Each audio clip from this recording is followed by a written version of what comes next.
Good night, everyone, and welcome to another enlightening edition of Dialogue with the Diaspora. I am Diane Haylock, your host.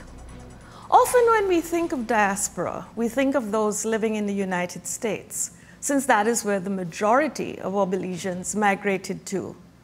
While that is true, today we have Belizeans living all over the world, some right in our backyard in Central America, and others all the way in Alaska and Japan.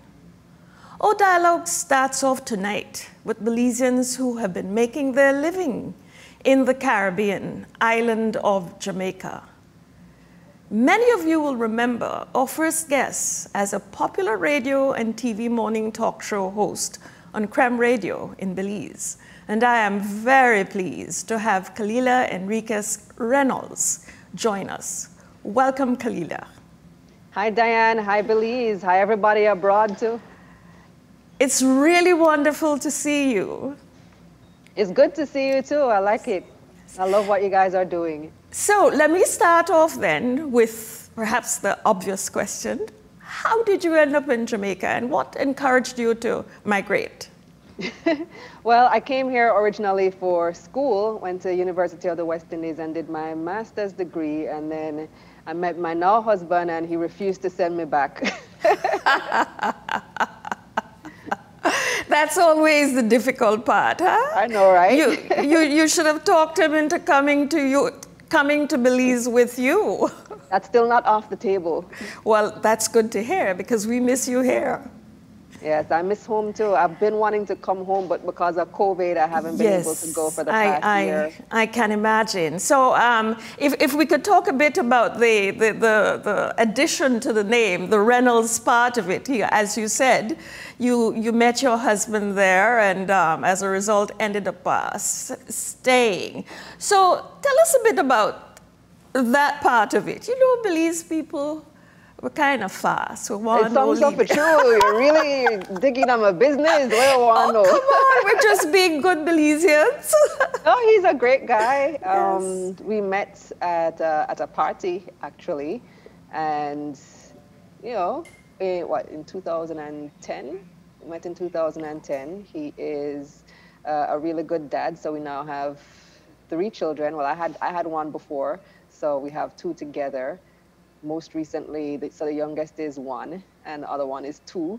And my big girl, who's Belizean, is 18. Wow. Can you believe it? Yep. Big So gap. she's in university now, or She's in 6th form. She's finishing form. up. Okay. She almost finished. Good. And she's now applying to colleges. Okay.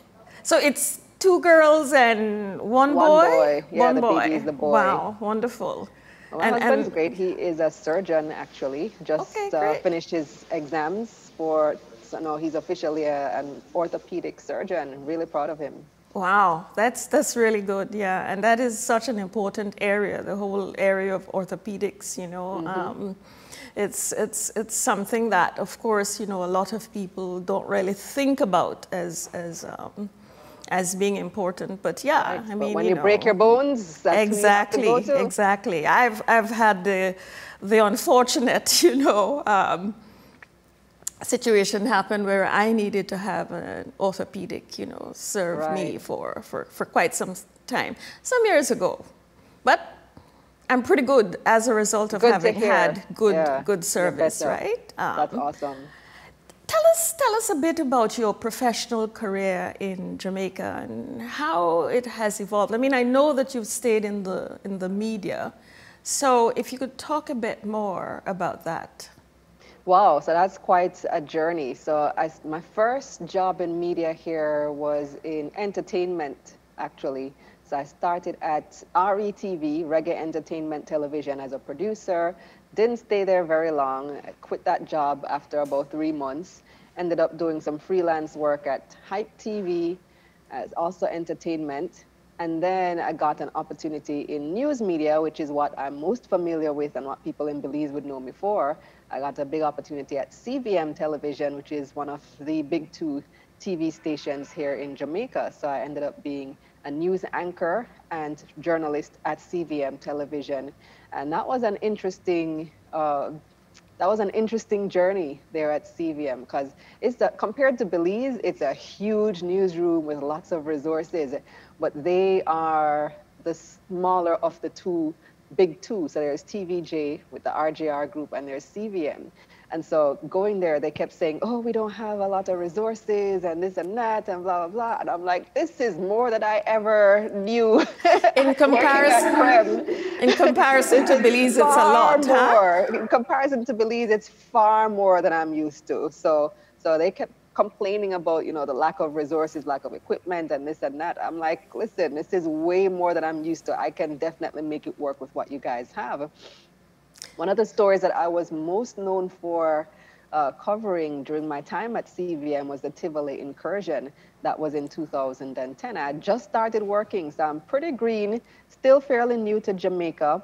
And this whole incursion into Tivoli Gardens happened. The security forces went and looked in search of Christopher Dudus Coke, and the entire military was behind that. And so I ended up being one of the reporters that covered that. There were gunshots nearby. It was really, really intense. A woman was just shot right next to where I'm standing. This is the scene here on Spanish Town Road and between Maxfield Avenue and Waltham Park. The shot came literally out of nowhere just moments ago. There were scores of people littering the streets here. Watching, there you go again, another barrage of heavy gunfire. Wow, that must have been challenging for you, because that whole environment is so extremely violent, huh? And to enter into that, to have to deal with that, must have been quite an experience for you. It was. It's definitely something people remember me for, and something that I will never forget. Yeah, but it was a good experience in the end, I suppose. Yeah. Well, yeah, because it's one of those things that builds your character, builds your reputation that you learn and grow from, and you gain experience from, so yes. So if we could go back to the media business in Jamaica, I know it's quite developed and perhaps extremely competitive, maybe less so than here in our Belize. So how do you stay relevant? How do you attract sponsors? How do you ensure that, yes, when people hear the name Kalila Enriquez Reynolds, yes, they want to provide that support? Yeah, well, that's something that I more recently have to concern myself with now that I've branched out on my own and launched my own media company. And this is what I do full time now. But before, that's not something that, the selling part, it was not something I concerned myself with. I just do the news. But after I left CVM, I went to Scene Caribbean News, which broadcasts to the diaspora in the US and Canada. I'm not sure if they're in the UK as well now. And then I went to Nationwide News Network, where I spent 6 years. That's the longest job I've had. And I gained a whole lot of experience at Nationwide. And that's where I really fell into my niche, where I really found my step. And I ended up doing exactly the same thing that I did in Belize, hosting morning radio. And they're also on YouTube, so kind of TV as well. And then being in the newsroom in the day, literally the same job I had at CREM. But somewhere along that journey, I really found my groove as a business and finance reporter and starting to specialize in that. I've always enjoyed that aspect of the reporting. Even when I was in Belize, I enjoyed reporting on the economy. So when they have the budget time, those were the ones that I really, really enjoyed reporting on. I even did a little course in economics at UWI. At UWI, I don't think it was called Open Campus then, but I did a little course because I just really enjoyed reporting on that type of thing.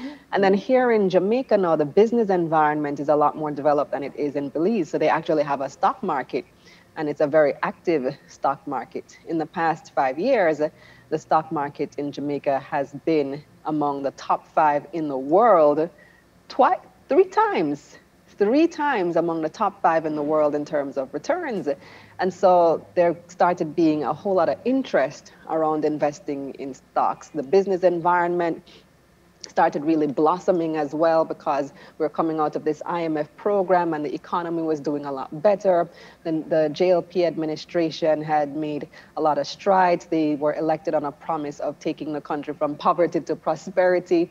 And so there was a lot of optimism and a lot of activity in the business environment and in the stock market, because they go hand in hand. A lot of businesses, local businesses, are listed on the local stock exchange. And so I started reporting on that, not just for nationwide news, but I started doing a lot on social media. If you're thinking about buying a house, then this episode is for you.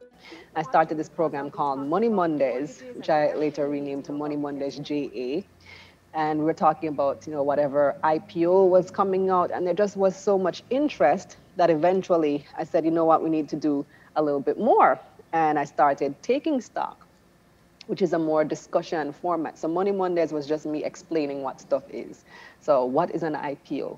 What are stocks? This new IPO is coming out. Let me take a look at the prospectus. Let me tell you if this is possibly a good investment for you.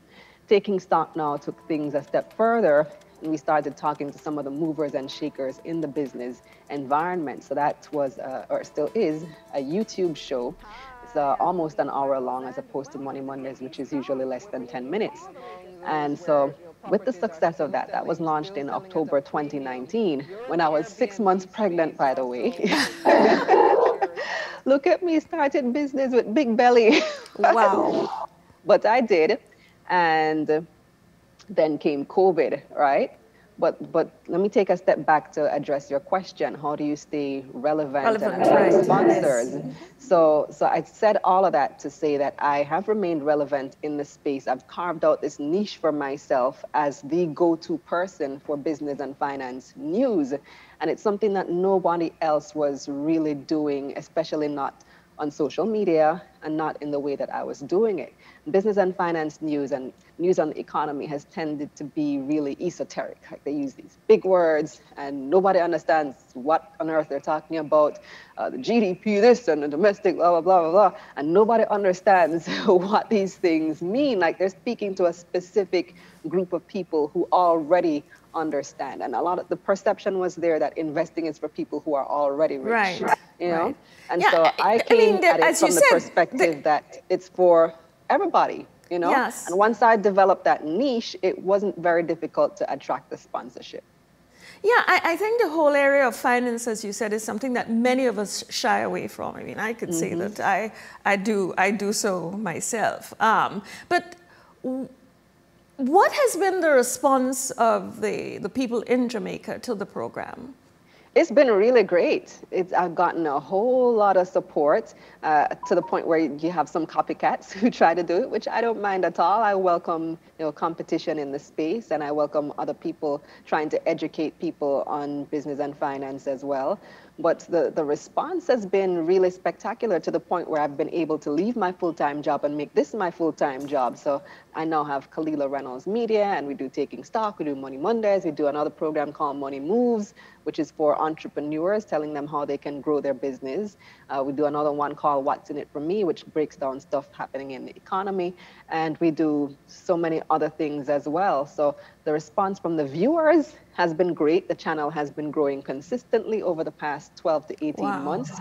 And I'm now hiring. So in another couple of weeks, I'll have my first 2 full-time employees apart from myself, in addition to 5 part-time employees. So we're doing pretty well. How many years have you been gone from Belize? I left Belize in 2008. So this year would be 13 years. Okay, and your new company you started in 2019. 2019. Well, it was registered in 2020, but I started doing that type of work in 2019. And so far, so good? So far, so good, yeah. Gosh, I'm amazed sitting here talking with you and hearing this side of you. I mean, because as I said, finance is something that, a whole lot of people don't afraid really of. Yeah, you see numbers and you get whole frightened. lot of attention to. Yeah. And it's so important because it's everything that we do. Absolutely. Concerns the finance. I recall, for instance, that at some point the Ministry of Education was doing something called financial literacy. And I think it is something that we really, really need as a people to better understand. Because, you know, when governments start to talk about what they're doing with our money, and if the majority of us do not understand, then we make wrong decisions. You know, we don't think about things and really evaluate what is going on based on information and understanding. So, true. I think it's really, you know, great that you have ventured into this area. And, I think that what makes it successful, what makes my content successful, is that we really try to break things down in the simplest way. So for ordinary rank and file to understand. Right. My tagline has been, I make business and finance easy to understand. So it's not stuff that will come across as complicated. And sometimes it takes me a long time to try to figure out what these things are and explain it in a simple way, in a simple language. But the audience really appreciates it. Well, let's talk a bit about the possibility of perhaps collaborating with media projects in Belize, and especially in this area, since it is an area that we do not have any expertise in, or we're not really doing anything, you know, about it. Is there any possibility for collaboration? Sure, I'm open to it. Yeah. What do you think might be some of the possibilities? Well, I don't know. If somebody has some ideas, they could pitch it to me and we'll see what would happen, but I haven't really given it any thought. Okay. What about the access to your show? Is that a possibility? I mean, how does that work? Well, it's on YouTube and on my website, so it's completely free. Anybody can watch it from anywhere in the world. Okay. When is the show actually, or it's several shows as you said, so when is it normally available? So new episodes come out for Money Mondays every Monday at 7. Money Taking Stock is every Tuesday at 7. Money Moves is every Wednesday at 7. So we usually have at least 3 shows a week. This week we're going to have 4 because we also have What's in It for Me, and we also have an IPO that's expected to come out this week. So I'll probably have something on Friday. I recently started a program for my daughter too, Nerisi. So she started her own channel under the Khalila Reynolds Media umbrella. Her show is called Nerisi Baby Genius because I think she's just a brilliant, she's just a genius. She's a great storyteller, among other things. So that shows on Fridays on my channel and on Wednesdays on her page. But yeah, so, and they're available whenever you want. So they're available on demand because it's YouTube. So that's just when the show premieres, but they remain up. Right, so they remain up once they're, yes, yeah. Are you connected to other Belizeans in Jamaica? Somewhat. So when I first came, we had a very close-knit community from UE, the Belizean Students Association would always get together and stuff, but then people move on, people go back home, or they migrate to other countries, and I kind of lost touch with the Students Association. But I do have other Belizean friends who are here, some of whom I grew up with, went to school with, Andrea Graham, her dad was at Grace Kennedy, Marilee Young, Michael Young's daughter. Remember Michael Young passed away a couple years ago. She's a medical doctor out here. She's a good friend of mine. And there's Robert Morstan. He's a medical doctor as well. He's been here long before I was.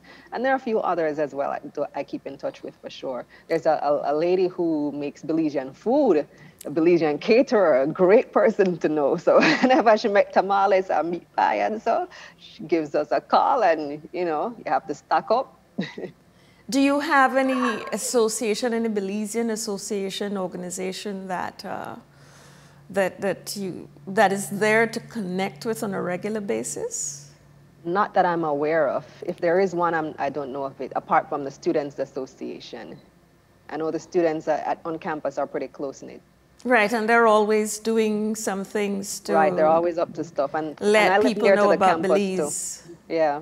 What about your connection to Belize? How do you stay connected to Belize? Mostly through my parents. I speak to them a lot, all the time, and technology makes it easy. So Facebook, most of my Facebook friends, and I have a lot of Facebook friends, but most of my Facebook is Belize. So I use other social media. So like my Twitter, my Instagram are more Jamaicans, but on Facebook, whenever I go on Facebook, it's all, my entire feed is Belize. So I know everything what go on Belize through Facebook. I watch 7 News and 5 News sometimes. And my parents, I speak to them all the time, video chat, and you get all the news, you get all the information on your family, who to do what, and all the good stuff. Technology has made it so easy. Let me ask you about something else that I certainly know about that you've published before. You've written poetry and even short stories. What's happening in that area? I hope I haven't you're been still doing any of that in a long time. Not in a long time. I just haven't had time.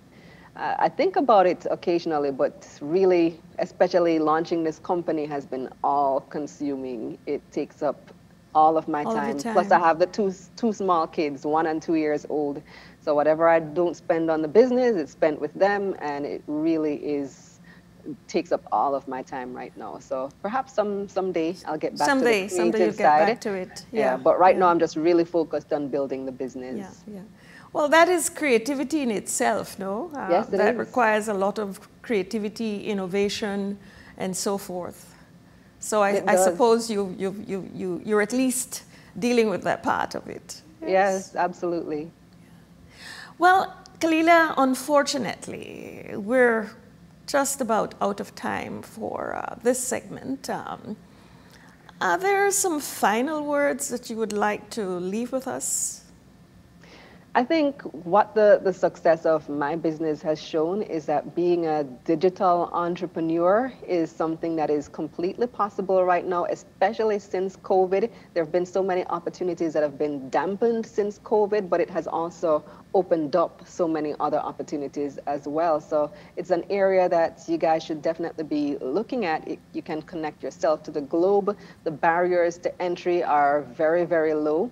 Years ago, if you wanted to start a media business, you'd have to invest in a broadcast tower. You'd need all this equipment. You'd need so much stuff. I have built a company just on the internet without any of that, and it's a very successful company. So I'd just like to tell people, look at that possibility.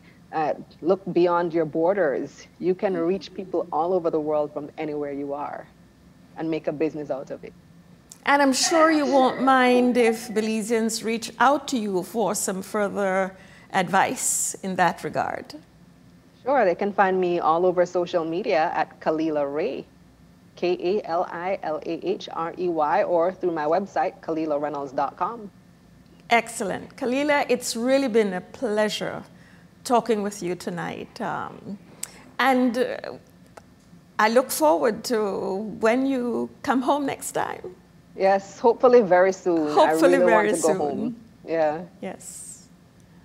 Okay. Thanks, Diane. Bye-bye. Bye. I thank Kalila very much for joining us tonight and sharing her stories with us. Please keep up the great work. Viewers, we will take our first break now, but we'll be right back.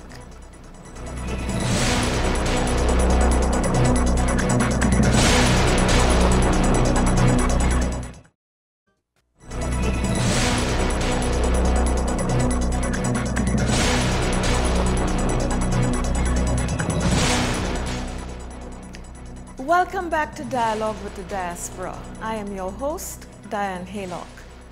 Belizeans, like other Caribbean nationals, are natural artists.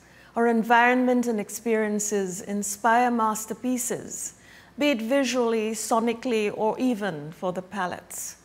That genetic gift, so to speak, is enjoyed even by persons born outside of Belize, but to Belizean parents. That is the case for Dominique Turton, who is a rising star in the Toronto hip-hop circles. And tonight, we are featuring him in our Spotlight segment. Take a look at some of what he has shared about his career. Think I need a checker.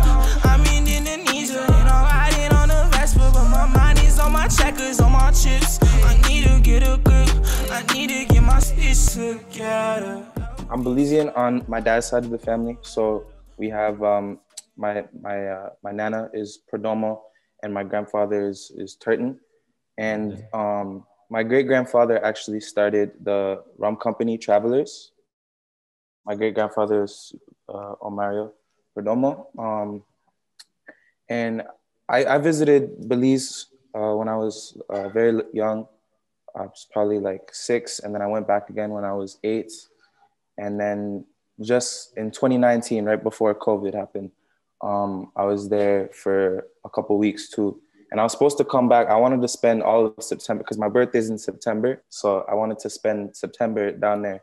But then COVID happened and you know, the borders got closed. So unfortunately I wasn't able to come down and see my family, but that's the way life is, you know. Well, I've been making songs for 7 years, but I've always like written poems and poetry and stuff like that.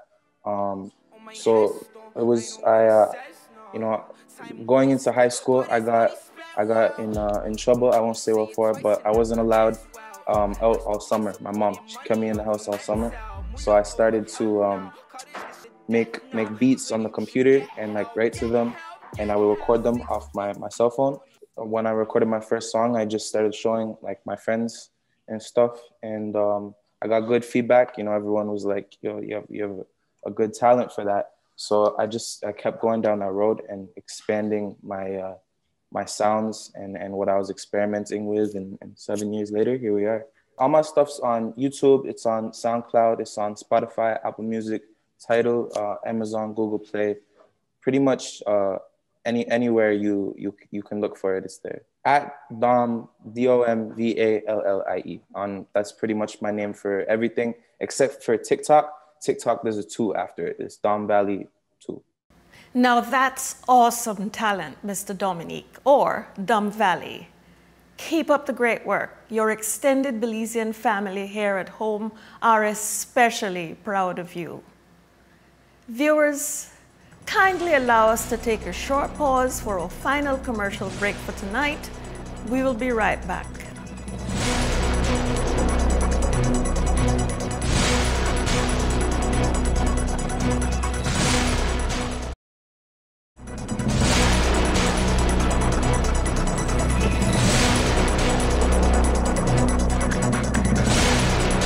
Viewers, thank you for joining us tonight for Dialogue with the Diaspora. As I shared earlier, our diaspora is much broader than North America, which many of us might recognize as the only place Belizeans migrate to. My time in Taiwan on a personal level allows me to appreciate our diaspora's footprint across the globe. Tonight, we touched base with our diaspora and heard just that. We also heard how our Belizeans abroad keep connected with each other and form a supportive network. With that, our time is up for tonight, but we will be back again next Thursday at 7 p.m. right here on CBTV and on Facebook on Colorblind's page. Do enjoy the remainder of your night. Continue to social distance, wear your face mask, and remain vigilant.